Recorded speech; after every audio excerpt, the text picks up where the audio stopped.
Good morning. आज आपण चालू करूया endocrine system.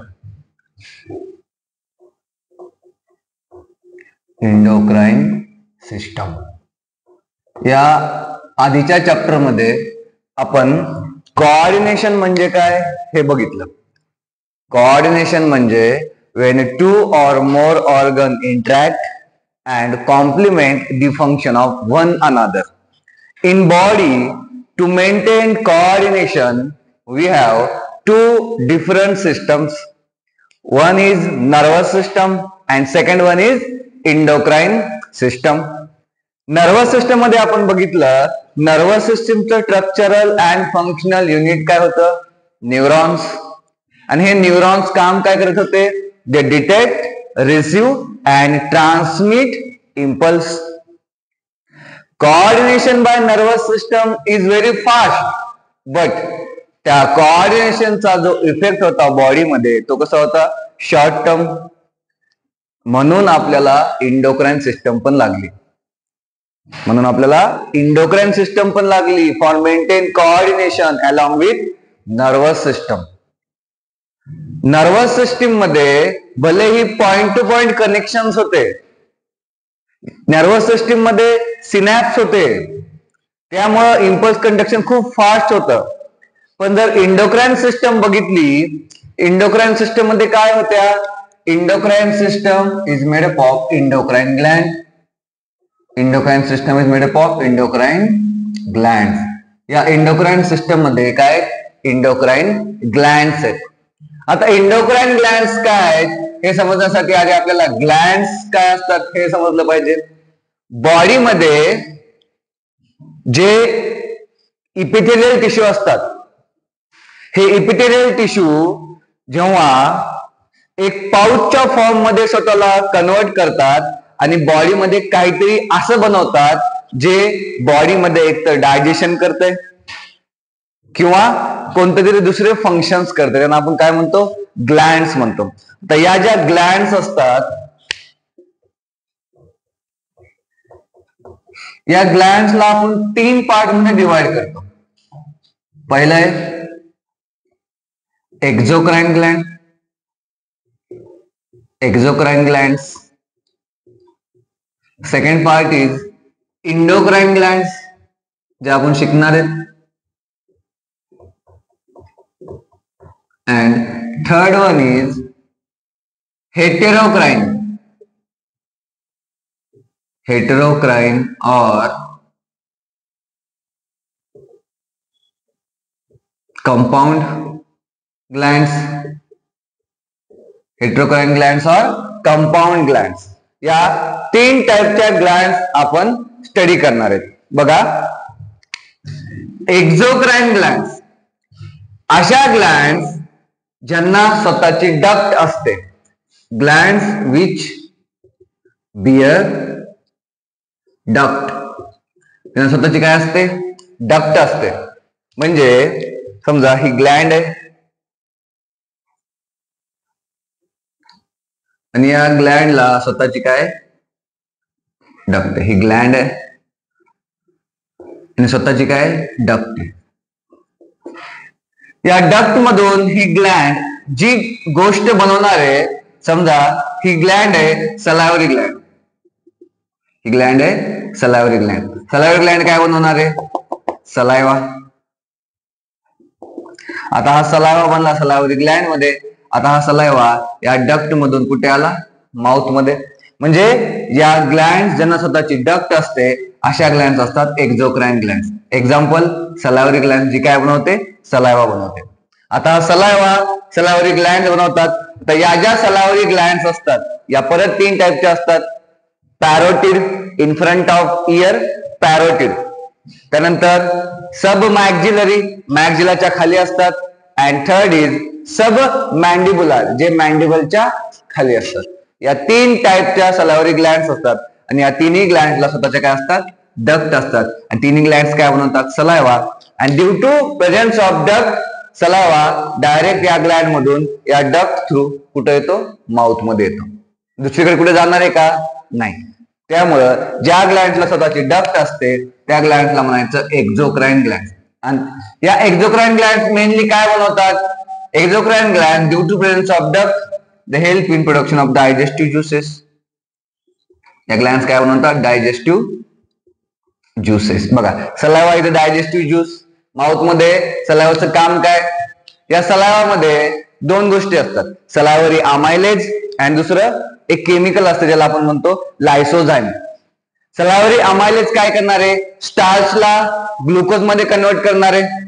And lysozyme enzyme is antibacterial enzyme. हे बॅक्टेरियाला किल करणारे. ओके, तर एक्झोक्राइन ग्लॅन्डला स्वतःची डक्ट असते आणि ह्या काय बनवतात? डायजेस्टिव्ह ज्युसेस बनवतात. Example salivary gland. दुसरा gland endocrine gland. Exocrine gland which bear duct. आता या ज्या एंडोक्राइन ग्लॅन्ड असतात या डक्ट लेस ग्लॅन्ड असतात. म्हणजे या ग्लॅन्डला स्वतःची डक्ट आहे का? नाहीये. मग मला सांगा, जर एंडोक्राइन ग्लॅन्डला स्वतःची डक्ट नसेल तर या एंडोक्राइन ग्लॅन्ड डायजेस्टिव्ह ज्यूस बनवू शकतील का? नाही, कारण डायजेस्टिव्ह ज्यूस जिथे त्याची गरज आहे तिथेच आपल्याला टाकायचं आहे. सलाइवाची गरज माउथ मध्ये, म्हणून एक्झोक्राइन ग्लॅन्डला स्वतःच्या डक्ट होत्या. डक्ट मधून तो सलाइवा तुम्ही बॉडीच्या कोणत्याही पार्ट मधून माउथ मध्ये आणू शकताय. पण जर एंडोक्राइन ग्लॅन्ड्स असतील तर त्या कशा असतील? डक्टलेस ग्लॅन्ड. म्हणजे या ग्लॅन्ड डायजेस्टिव्ह ज्युसेस बनवतील का? नाही, कारण यांना स्वतःची डक्ट नाही. मग एंडोक्राइन ग्लॅन्ड्स काय बनवतील? A chemical which produce by endocrine gland, ज्याला आपण काय म्हणतो? हॉर्मोन्स. एंडोक्राइन ग्लॅन्डचं काम काय? काय बनवणं? हॉर्मोन बनवणं. कारण एंडोक्राइन ग्लॅन्ड कशा आहेत? डक्टलेस ग्लॅन्ड आहेत. आता या काय? हेटेरोक्राइन ग्लॅन्ड्स. आता या ग्लॅन्ड्स हेटेरोक्राइन ग्लॅन्ड्स आहेत किंवा कंपाऊंड ग्लॅन्ड्स किंवा मिझोक्राइन ग्लॅन्ड किंवा आपण मिक्सोक्राइन ग्लॅन्ड म्हणू शकतो. मिक्सोक्राइन ग्लॅन्ड. मिक्सोक्राइन ग्लॅन्ड. एक्झोक्राइन, एंडोक्राइन या कशा आहेत? मिक्सोक्राइन, हेटेरोक्राइन किंवा कंपाऊंड ग्लॅन्ड.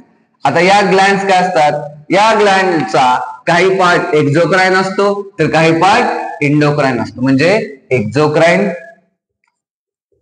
Plus endocrine. ज्या ग्लॅन्डला अर्धा पोर्शन एक्झोक्राइन असतो आणि अर्धा पोर्शन एंडोक्राइन असतो त्या ग्लॅन्ड्सला आपण कोणत्या ग्लॅन्ड्स म्हणतो?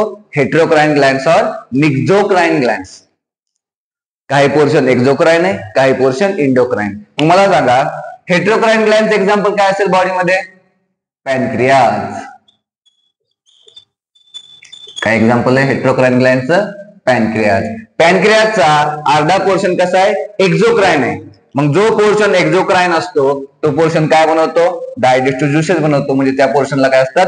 डक्ट असतात. म्हणजे पॅनक्रियाजचा जो एक्झोक्राइन पोर्शन आहे त्याला काय असतात? डक्ट असतात. मग तो पोर्शन काय बनवतो? Digestive juices. आणि पॅनक्रियाजचा जो पोर्शन एंडोक्राइन आहे तो कसा आहे? डक्टलेस. तो कसा आहे? डक्टलेस. मग जर पोर्शन डक्टलेस असेल तर ते काय बनवणार?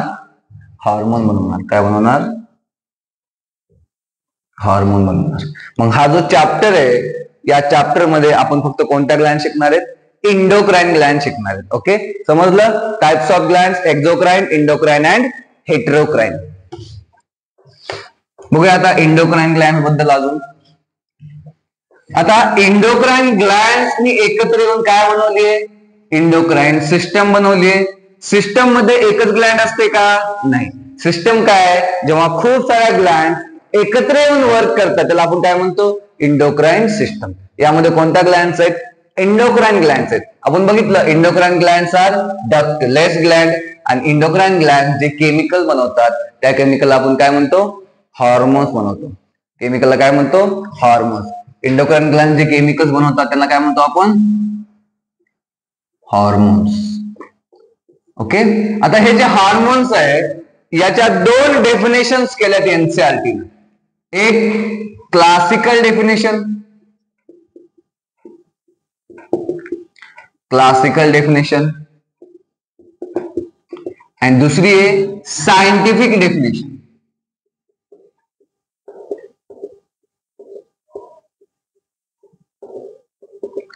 Classical definition and scientific definition. Classical definition काय हार्मोन्सची बघा, क्लासिकल डेफिनेशन काय? हार्मोन इज अ केमिकल, काय म्हणलंय? Hormone is a chemical which produced by कोणत्या gland? Endocrine gland. Chemical is produced by endocrine gland. आता हे केमिकल इंडोक्राइन ग्लँड प्रोड्यूस केलं. आता प्रोड्यूस केल्यानंतर आता यांना स्वतःच्या डक्ट आहेत का? नाही. इंडोक्राइन ग्लँडला स्वतःच्या डक्ट काय? अब्सेंट आहेत. आणि प्रोड्यूस केल्यानंतर आता हे केमिकल जर तुम्हाला बॉडीच्या सगळ्या पार्ट्स कडे पाठवायचंय तर तुमच्या बॉडीमध्ये एक बेस्ट मीडियम आहे. ज्या मीडियम मध्ये एखादी गोष्ट टाकली की ती गोष्ट बॉडीच्या प्रत्येक पार्ट कडे जाते. त्या बेस्ट मीडियमला आपण काय म्हणतो? ब्लड म्हणतो. काय म्हणतो? ब्लड. मग chemical produce by endocrine glands. आता केमिकल प्रोड्यूस झाल्यानंतर यांना स्वतःचे डक्ट आहेत का? नाही. मग यांना कुणाची मदत घ्यावी लागली? यांना ब्लडची मदत घ्यावी लागली. म्हणजे हार्मोन्स या इंडोक्राइन ग्लँड बनवतात आणि ते हार्मोन्स कुठे टाकतात? ब्लड मध्ये टाकतात. कुठे टाकतात? ब्लड मध्ये. आणि ब्लड त्या हार्मोन्सला सगळ्या बॉडीमध्ये सर्क्युलेट करते आणि त्या हार्मोन्सला ज्या बॉडीच्या पार्टवर ऍक्ट करायचे ते हार्मोन्स त्या बॉडीच्या पार्टवर ऍक्ट करणार. ओके. बघा, chemical which produce bye endocrine glands which release, कसे रिलीज केलं? Which release into blood. Which release into blood. आता बघा, हे जे हार्मोन्स असतात हे इंडोक्राइन ग्लँड बनवतात, त्यांना आपण ब्लड मध्ये टाकतो. नेहमी लक्षात ठेवा, हे हार्मोन ज्या ग्लँड मध्ये बनलंय त्या ग्लँड पासून त्याचा जो टार्गेट ऑर्गन असतो, टार्गेट ऑर्गन म्हणजे काय? ज्या ऑर्गनवर तो हार्मोन ऍक्ट करणारे तो नेहमी दूर असतो, डिस्टिंक्टली लोकेटेड असतो, म्हणजे त्याच्यापासून दूर असतो. फॉर एक्झाम्पल मी म्हटलं आपल्या ब्रेन मध्ये पिट्युटरी ग्लँड आहे. ती पिट्युटरी ग्लँड एफएसएच हार्मोन बनवते. कोणता हार्मोन? एफएसएच. बघा, ब्रेन मध्ये कोणती ग्लँड आहे? Pituitary Gland. त्याने काय बनवलं? एफएसएच, फॉलिकल स्टिम्युलेटिंग हार्मोन बनवलं. आता एफएसएच कुणावर जाऊन ऍक्ट करणार आहे? हे एफएसएच खूप दूर जाणार, ब्रेन पासून कुठपर्यंत जाणार? आपल्या पेल्विक कॅव्हिटी पर्यंत जाणार. आणि या पेल्विक कॅव्हिटी मध्ये काय असतात? आपले गोनॅड्स. काय असतात? गोनॅड्स. जर मेल असेल तर हे गोनॅड्स काय असतील? टेस्टिस. जर फिमेल असेल तर काय असेल? ओव्हरी. म्हणजे बघा, बनलंय कुठं? ब्रेन मध्ये. ऍक्ट कुठं करणारे? गोनॅड्स, म्हणजे पेल्विक कॅव्हिटी पर्यंत जाऊन ऍक्ट करणारे. म्हणजे याचा टार्गेट ऑर्गन कुठे? याच्यापासून खूप दूर आहे. मग एवढी जर्नी कशी ट्रान्सफर केली? बघा, ब्रेन पासून पूर्ण गोनॅड्स पर्यंत जी जर्नी आहे ती जर्नी कशी केली? बघा, chemical is produce by endocrine gland. आता हे कसे रिलीज केलंय?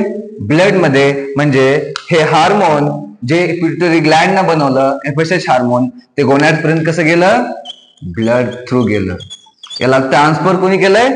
ब्लडने याला ट्रान्सपोर्ट केलंय ब्रेन पासून गोनॅड्स पर्यंत. म्हणून आपण काय म्हणतो डेफिनेशन करत असताना? Chemical which produce bye endocrine Gland release into blood and transported towards distinctly located target organ. Target organ कसं आहे? याच्यापासून दूर आहे. टार्गेट ऑर्गन समजा गोनॅड्स आहे, हार्मोन काय? एफएसएच. म्हणजे बघा, एफएसएच चं टार्गेट ऑर्गन खूप दूर आहे आणि ही जर्नी त्यानं कशी कंप्लीट करायची आहे? Blood through. म्हणजे पिट्युटरी ग्लँड केमिकल प्रोड्यूस करणार, कसे रिलीज करणार? ब्लड मध्ये. आणि ब्लड त्याला ट्रान्सपोर्ट करणार toward distinctly located target. This is a classical definition of hormone. The chemical is produced by endocrine glands, released into blood and transported toward distinctly located target. तर scientific definition काय म्हणते हार्मोनची? Scientific definition म्हणते hormone is non nutrient. Hormone कसं आहे? Non nutrient आहे. म्हणजे hormone बॉडीला nutrition provide करणार आहे का? तर नाही. मग बॉडीला न्यूट्रिशन कोण प्रोव्हाइड करतात? Carbohydrate, vitamins, fat, proteins, minerals हे बॉडीला न्यूट्रिशन प्रोव्हाइड करतात. पण according to scientific definition hormone कसं आहे, नॉन न्यूट्रिएंट आहे, म्हणजे they does not provide nutrition, non nutrient आहे. आणि हार्मोन एक intercellular chemical Messenger.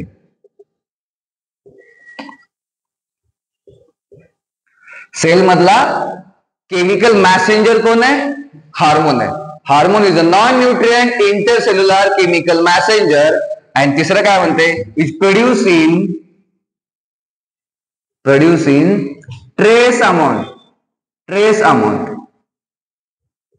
Trace amount means खूप कमी, ट्रेस अमाउंट मीन्स व्हेरी लेस अमाउंट.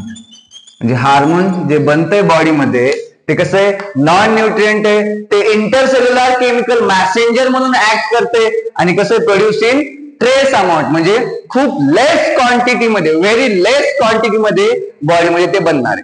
ओके, समजला दोन definition, classical definition and scientific definition. आणि अजून एक लक्षात ठेवा, हार्मोनचं टार्गेट नेहमी दूर असते. हार्मोन ज्या इंडोक्राइन ग्लँडनं बनवलाय त्या ग्लँड पासून त्या हार्मोनचं टार्गेट ऑर्गन नेहमी काय असतो, दूर असतो. काही एक्सेप्शन आहेत जे आपल्याला पुढे शिकायचे, पण इन जनरली लक्षात ठेवा, हार्मोनचा टार्गेट ऑर्गन नेहमी त्याच्यापासून कसा असतो, डिस्टिंक्टली असतो, दूर असतो. ओके, चला पुढे जाऊया.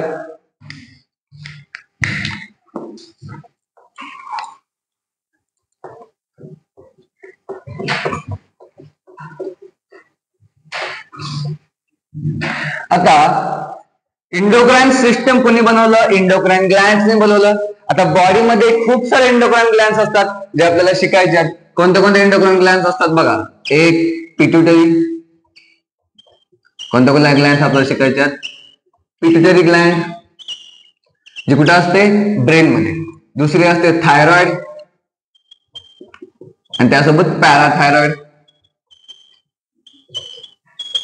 थायरॉइड ग्लँड आणि थायरॉइड ग्लँड लागूनच जस्ट पाठीमागे कोणते असते, पॅराथायरॉइड ग्लँड. त्यानंतर थायमस ग्लँड,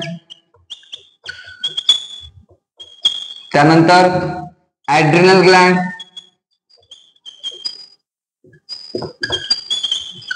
त्यानंतर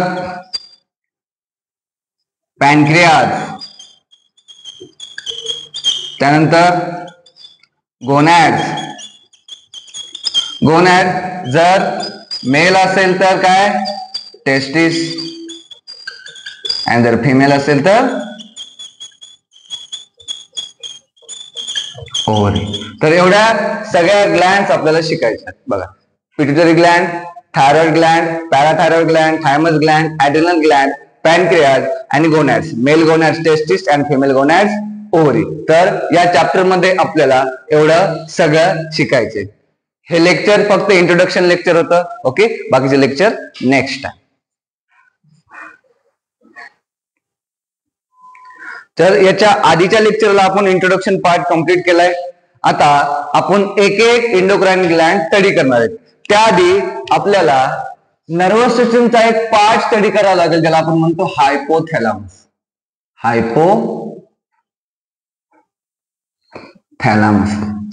आता हा जो हायपोथॅलॅमस आहे तो नर्वस सिस्टम मधून आपण शिकलेला आहे.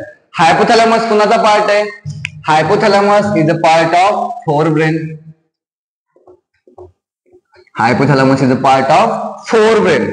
आपण तेव्हा एक बॉक्स काढलेला, इमॅजिन करा की स्ट्रक्चर एका बॉक्स सारखे. आता हा जो बॉक्स काढला होता, या बॉक्सला आपण म्हणायचं डायनसेफेलॉन. डायनसेफेलॉन पण फोरब्रेनचाच पार्ट आहे, लक्षात ठेवा. डायनसेफेलॉनला एक बॉक्स सारखे इमॅजिन करा किंवा एका रूम सारखे इमॅजिन करा. या रूमच्या ज्या लॅटरल वॉल्स आहेत, म्हणजे या डायनसेफेलॉनच्या ज्या लॅटरल वॉल्स आहेत त्यांना आपण काय म्हणतो, थॅलॅमस. काय म्हणतो त्यांना आपण, थॅलॅमस. लॅटरल वॉल्सला काय म्हणतो आपण, थॅलॅमस. आणि तेव्हा आपण सांगितलं होतं thalamus is a check point of sensory signals and motor signals. त्यानंतर या थॅलॅमसचा म्हणजे डायनसेफेलॉनचा जो वरचा पार्ट आहे त्याला आपण काय म्हणतो, इपिथॅलॅमस. अँड जो बेस आहे त्याला काय म्हणतो, हायपोथॅलॅमस. आणि या हायपोथॅलॅमसला एक ग्लँड अटॅच आहे. कोणती Gland? Pituitary Gland.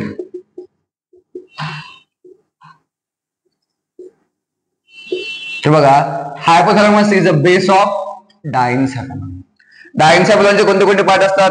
थॅलॅमस, epithalamus and hypothalamus. Diencephalon 4 ब्रेनचा पार्ट आहे. म्हणजे हायपोथॅलॅमस, थॅलॅमस, इपिथॅलॅमस सगळे कोणाचे पार्ट आहेत? 4 ब्रेनचे पार्ट आहेत. ओके, चला पुढे जाऊया. आता हा जो हायपोथॅलॅमस आहे याचे फंक्शन्स आपण नर्वस सिस्टीम मध्ये स्टडी केले. काय काय फंक्शन आहेत हायपोथॅलॅमसचे? पहिलं फंक्शन होतं अर्ज फॉर ड्रिंकिंग. तुम्हाला तहान लागली हे इच्छा व्यक्त करणे. अर्ज फॉर इटिंग, मला भूक लागली ही इच्छा व्यक्त करणे. किंवा कंट्रोल बॉडी टेम्परेचर, आपलं जे कॉन्स्टंट बॉडी टेम्परेचर मेंटेन ठेवण्याचं काम आहे ते कोण करणारे? हा हायपोथॅलॅमस करणारे. आणि अजून एक बघितलं होतं हायपोथॅलॅमस. बघा, हायपोथॅलॅमसचं अजून एक फंक्शन आपण बघितलेलं,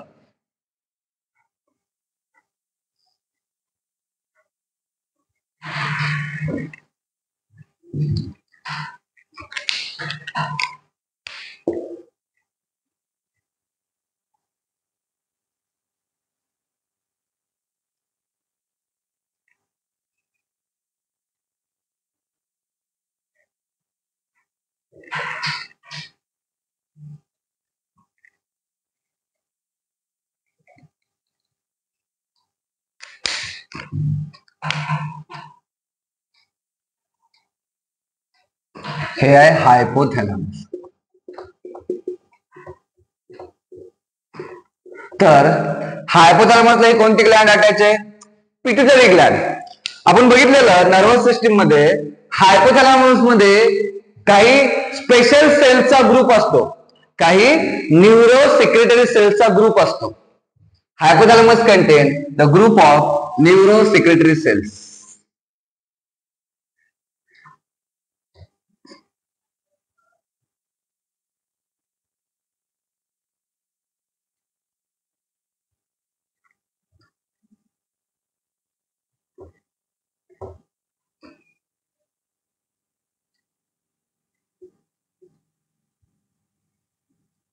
असं काय असतो हायपोथॅलॅमस मध्ये? या न्यूरो सेक्रेटरी सेल्स असतात. कोणत्या सेल्स असतात? Neuro secretory. Hypothalamus contain group of neuro secretory cells. आणि या न्यूरो सेक्रेटरी सेल्सला आपण काय नाव देतो? न्यूक्लियाय. यांना काय म्हणायचं? Nuclei. Hypothalamus contain group of neuro secretory cells, ज्याला आपण काय म्हणतो? न्यूक्लियाय. आता या न्यूक्लियाय म्हणजे या न्यूरो सेक्रेटरी सेल्सचं काम काय? या ज्या न्यूरो सेक्रेटरी सेल्स असतात ते काय बनवतात? दिस न्यूरो सेक्रेटरी सेल्स म्हणजे न्यूक्लियाय हायपोथॅलॅमिक हार्मोन बनवतात. They help in formation of hypothalamic hormones. बघा, या ज्या न्यूरो सेक्रेटरी सेल्स असतात हायपोथॅलॅमस मध्ये त्यांना आपण म्हणतो न्यूक्लियाय. यांचं काम काय? Production of hypothalamic hormones. आता हे हायपोथॅलॅमिक हार्मोन्स काय करणार? हे हायपोथॅलॅमिक हार्मोन्स ही जी पिट्युटरी ग्लँड आहे, ही कोणती ग्लँड आहे? Pituitary Gland. हायपोथॅलॅमसला कोणती ग्लँड आहे त्याचे? Pituitary Gland.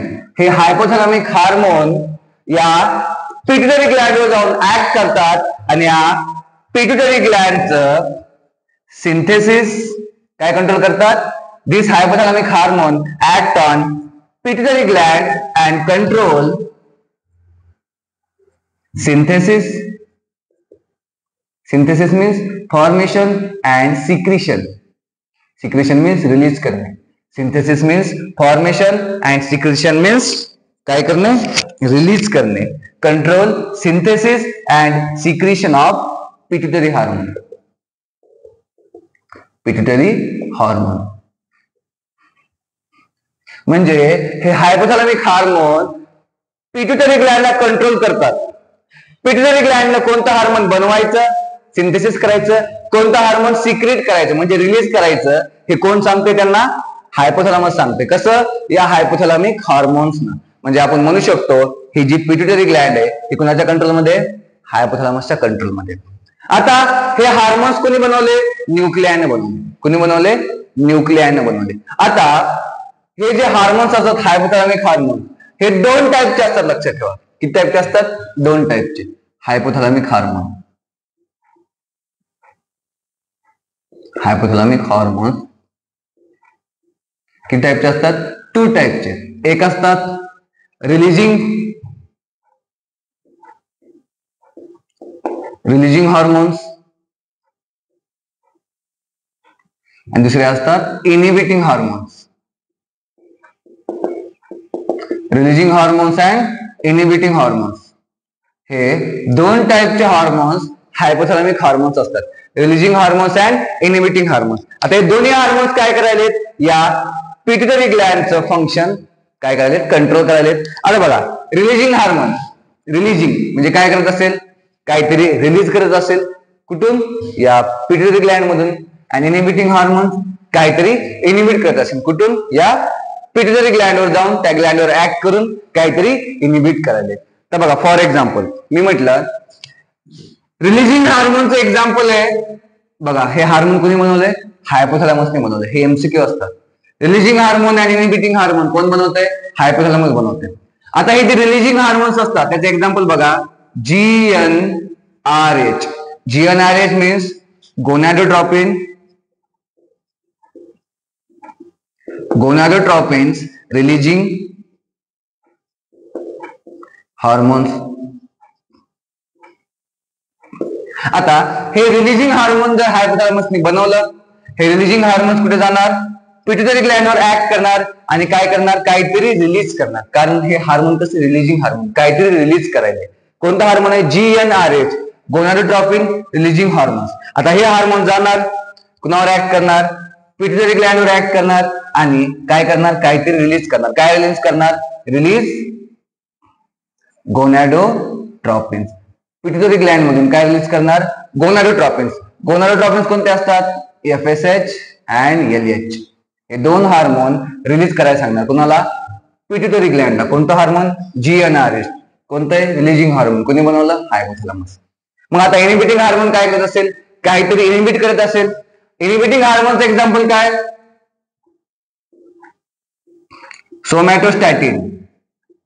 काय? सोमॅटोस्टॅटिन. MCQ. Somatostatin is the inhibiting hormone which produced by hypothalamus. Somatostatin. आता हे हार्मोन पण काय करणार? हे हार्मोन पण पिट्युटरी ग्लॅंडवर जाणार, ऍक्ट करणार, पण आता काय करणार? इनिबिट करणार. काय इनिबिट करणार? Inhibit production of growth hormone. म्हणजे पिट्युटरी ग्लॅंड जी ग्रोथ हार्मोन बनवायली त्या ग्रोथ हार्मोनला बनवण्यापासून जर स्टॉप करायचं असेल तर हायपोथॅलॅमस कोणता हार्मोन बनवेल? इनिबिटिंग हार्मोन बनवेल, ज्याला आपण म्हणतो सोमॅटोस्टॅटिन. ते जाणार, पिट्युटरी ग्लॅंडवर ऍक्ट करणार आणि काय करणार? Inhibit the production of growth hormone. म्हणजे बघा, एक हार्मोन रिलीज करायला, एक हार्मोन इनिबिट करायला. म्हणजे पिट्युटरी ग्लॅंडनं कोणतं हार्मोन बनवायचं, कोणतं हार्मोन बनवायचं नाही हे त्याला कोण सांगायले? हायपोथॅलॅमस सांगायले. मग आपण काय म्हणलं? Pituitary gland is under control of hypothalamus. Okay, आता पुढे जाऊया.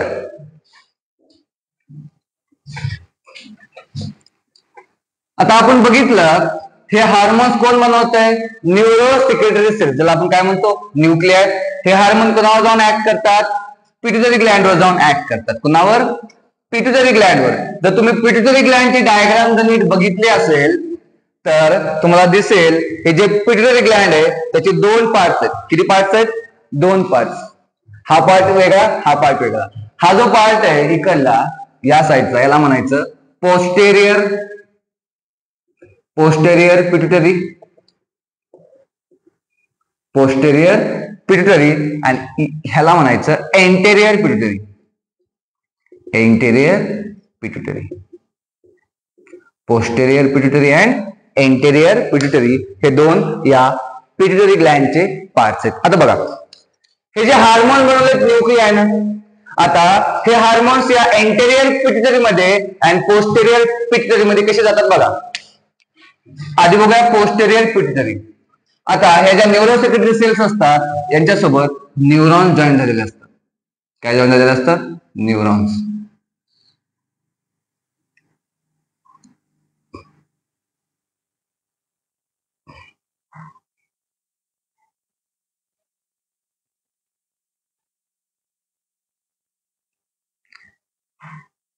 म्हणजे पोस्टेरियर पिट्युटरी मध्ये हायपोथॅलॅमस मधून हे हार्मोन डायरेक्ट कोण ट्रान्सफर करताय? न्यूरॉन. कोण ट्रान्सफर करते? Direct neuron. म्हणजे काय होणार?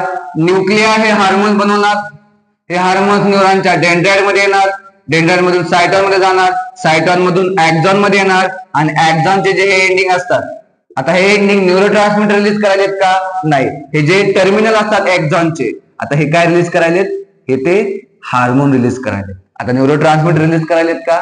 नाही. हे हार्मोन रिलीज करायलेत. म्हणजे आपण म्हणू शकतो posterior pituitary is direct under neural regulation with hypothalamus. म्हणजे हायपोथॅलॅमस पोस्टेरियर पिट्युटरी सोबत कसा कनेक्ट झालाय? Direct neurons. Direct neuron. हा एमसीक्यू असतो. Hypothalamus connect with posterior pituitary कसा कनेक्ट झाला? Direct neurons. कोणतं regulation? Neural regulation. Neural regulation. Direct न्यूरॉनचे कनेक्शन असतात हायपोथॅलॅमस मध्ये आणि पोस्टेरियर पिट्युटरी मध्ये. पण एंटेरियर पिट्युटरी मध्ये थोडस वेगळे. काय वेगळे बघा. यांच्यामध्ये डायरेक्ट न्यूरल रेग्युलेशन आहेत का? नाही. फक्त posterior pituitary connect with hypothalamus direct neural regulation. पण एंटेरियर पिट्युटरी मध्ये थोडस वेगळी गोष्ट आहे. काय बघा. हार्ट पासून हायपोथॅलॅमसला ब्लड सप्लाय करणारी आर्टरी कोणती आहे?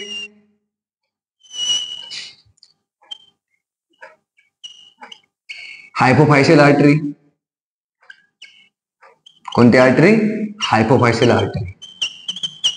कोणती आर्टरी आहे? हायपोफायशियल आर्टरी म्हणा किंवा हायपोथॅलॅमिक आर्टरी म्हणा. कोणती artery? Hypophysial artery which supply blood to hypothalamus. आता आर्टरीचं डिव्हिजन कसं होतं बघा. सगळ्यात बॉडीमध्ये सगळ्यात मोठी ब्लड वेसल कोणती? अॉर्टा. अॉर्टाच्या ब्रांचेसला आपण काय म्हणतो? Branches of aorta artery. आर्टेरीच्या ब्रांचेसला आपण काय म्हणतो? Small branches of artery. Capillaries. काय म्हणतो? कॅपिलरी. आणि जेव्हा या कॅपिलरीज एकत्र येतात आणि काय म्हणते? व्हेन्स. हे बॉडीमध्ये नॉर्मली असं होतं. अॉर्टा, अॉर्टाच्या ब्रांचेस आर्टरी, आर्टरीच्या ब्रांचेस कॅपिलरी आणि जेव्हा या कॅपिलरीज फ्यूज होतात काय बनवतात? व्हेन्स बनवतात. पण इथे थोडंसं वेगळं झालं. काय बघा. हायपोफायशियल आर्टरी ब्लड घेऊन आली हायपोथॅलॅमस कडे. आता या आर्टरीचं काय झालं? काय तयार झालं? कॅपिलरीज. आर्टरीचं काय तयार झालं? कॅपिलरीज.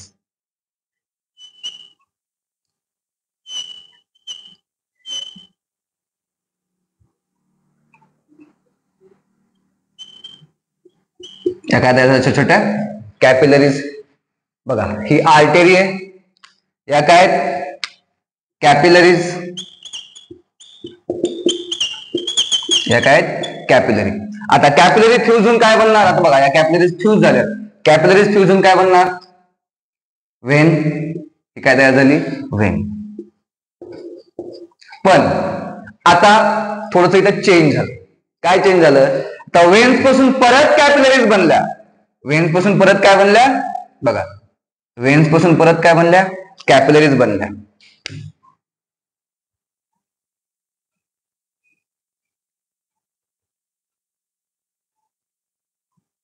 व्हेन्स पासून परत काय बनल्या? कॅपिलरीज. परत काय बनल्या? कॅपिलरीज. आणि कॅपिलरी पासून परत काय बनल्या? व्हेन्स.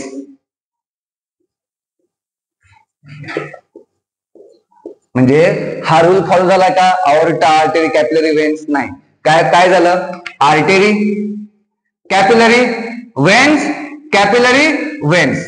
मग हे जे स्ट्रक्चर तयार झालं artery, capillary, veins, capillary and veins, या स्ट्रक्चरला एक नाव दिलंय. या स्ट्रक्चरला म्हणायचं हायपोफायशियल. कारण कोणती आर्टरी होती? हायपोफायशियल आर्टरी. या स्ट्रक्चरला काय म्हणायचं? हायपोफायशियल पोर्टल सिस्टम. हायपोफायसियल पोर्टल सिस्टम म्हणजेच काय, आर्टरी, कॅपिलरी, वेन, कॅपिलरी, परत आर्टरी, परत वेन, सॉरी कॅपिलरी नंतर परत वेन. काय, artery, capillary, Wien, capillary, Wien. याला काय म्हणायचं, हायपोफायसियल पोर्टल सिस्टम. परत बघा, आर्टरी डिवाइड झाली, कॅपिलरीज तयार झाल्या, वेन तयार झाली, परत कॅपिलरीज, परत वेन. हायपोफायसियल पोर्टल सिस्टम म्हणजे एंटेरियर पिट्युटरी हायपोथॅलॅमस सोबत कशी कनेक्ट झाली आहे, बाय हायपोफायसियल पोर्टल सिस्टम. मग आता काय होणार बघा, हे न्यूक्लियाय हार्मोन बनवणार. आता ते हार्मोन्स डायरेक्ट एंटेरियर पिट्युटरी मध्ये जायला का, नाही, डायरेक्ट न्यूरल रेग्युलेशन कुठे आहे, फक्त पोस्टेरियर पिट्युटरी सोबत आहे. पण इन एंटेरियर पिट्युटरी कोणतं सिस्टम आहे, हायपोफायसियल पोर्टल सिस्टम. आता काय होणार, हे न्यूक्लियाय जे हार्मोन बनवणार ते कसे रिलीज करणार, या ब्लड मध्ये, आणि ब्लड मधून या कॅपिलरी मध्ये काय असणार आहे, ब्लड असणार आहे. ब्लड वेन्स मध्ये जाणार, वेन्स मधून कॅपिलरी, आणि कॅपिलरी मधून हे हार्मोन परत एंटेरियर पिट्युटरी मध्ये येणार. ओके, डायरेक्ट गेलंय का, नाही. इकडे पोस्टेरियर पिट्युटरी मध्ये डायरेक्ट गेले, डायरेक्ट न्यूरल रेग्युलेशन. पण in case of anterior pituitary तुम्हाला कोणतं सिस्टम लावावं लागलं, हायपोफायसियल पोर्टल सिस्टम.